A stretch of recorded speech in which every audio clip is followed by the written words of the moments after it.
तो आज हम बात करेंगे एक न्यू क्वेश्चन की। ये क्वेश्चन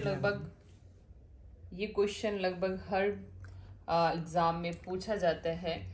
और अगर ये क्वेश्चन नहीं पूछा जाता तो HCF और LCM का एक बड़ा क्वेश्चन आता है, जो कि दो संख्याओं के HCF LCM और उनके बीच में संबंध की बात करता है। कल हमने उसका एक क्वेश्चन किया भी था। और आपको ये जो क्वेश्चन है वो रटना नहीं है, इसको समझना है और फिर आपको देखना है कि आप इसको किस तरीके से लिख सकते हैं।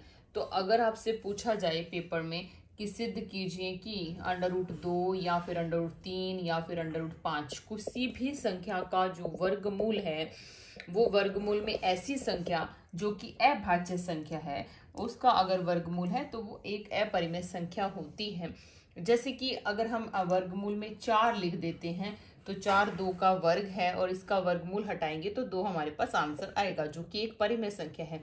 तो इसका मतलब ये हुआ कि वर्गमूल में लिखी जाने वाली ऐसी संख्याएं जो कि अभाज्य हैं वो सभी अपरिमेय संख्याएं होती हैं। तो आपसे चाहे √2 पूछ लीजिए ले, चाहे 3 पूछ ले, चाहे 5 पूछ ले, तो आपने उसको सभी को सेम ही तरीके से करना है। और अगर प्लस माइनस वाले हों या फिर गुणा भाग वाले हों तो उसके लिए कल से एक सेपरेट और वीडियो में मैं आपको एक्सप्लेन कर दूंगी कि आप उसको कैसे कर सकते हैं। ठीक है, तो सबसे पहले आपको क्या करना है, अब √2 को हमें सिद्ध करना है कौन सी संख्या, अपरिमेय।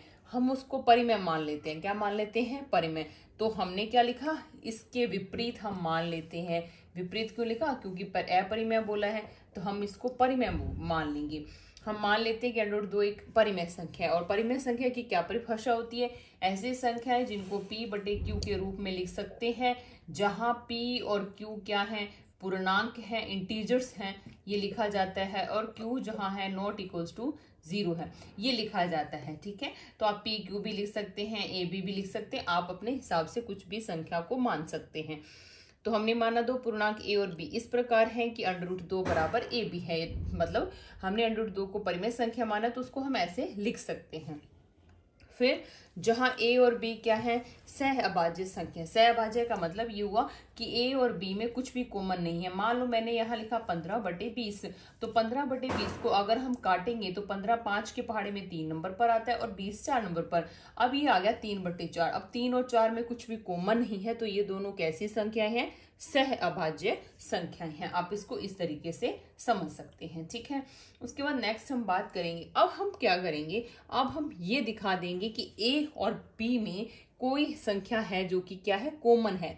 फिर हमने दोनों पक्षों का वर्ग करना है। वर्ग क्यों किया, हम वैसे भी दिखा सकते थे, तो वर्ग इसलिए किया कि अगर बटे में 2 आ जाए या फिर इसका स्क्वायर ना करें तो यहाँ पे कैसी संख्या है, वर्गमूल वाली संख्या है। और वर्गमूल वाली संख्या जब किसी के बटे में लिखी जाती है तो उसको हम क्या कहते हैं, उसको, ये अपरिमेय संख्या है तो इसका परिमेयीकरण करना पड़ता है। और परिमेयीकरण करने के लिए √2 से ऊपर यानी अंश और हर दोनों में गुणा करना पड़ता है, जो कि अलग प्रोसेस है। तो इसीलिए हमने √2 को खत्म करने के लिए क्या किया, उसका वर्ग किया। ठीक है, तो वर्ग किया इस तरीके से, ये आ गया 2, ये आ गया A² B²।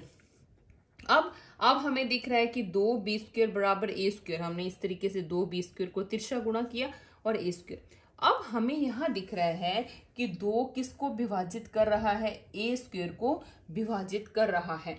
कैसे, तो हम लिख सकते हैं ना, A² बटे में 2 बराबर B², ये लिख सकते हैं। तो 2 किसको विभाजित कर रहा है, A² को विभाजित कर रहा है।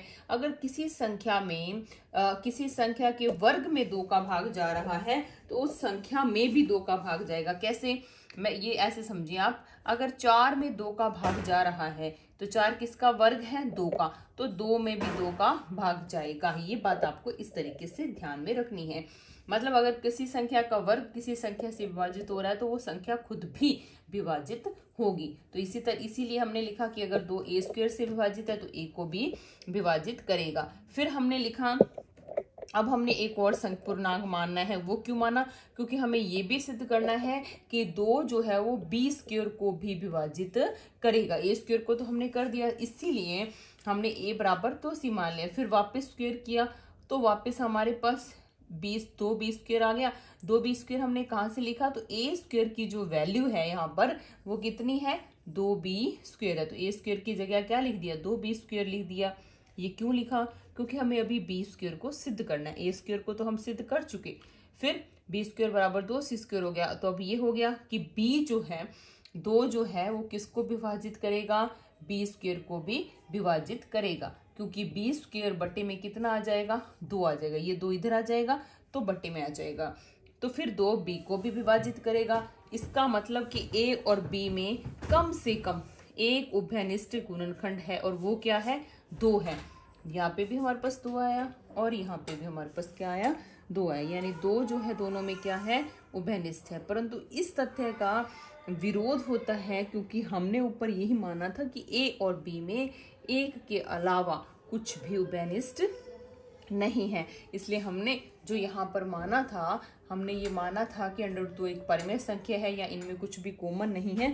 तो जो वो माना है वो क्या हो गया है, गलत हो गया है। तो इसीलिए √2 कैसी संख्या है, एक अपरिमेय संख्या है।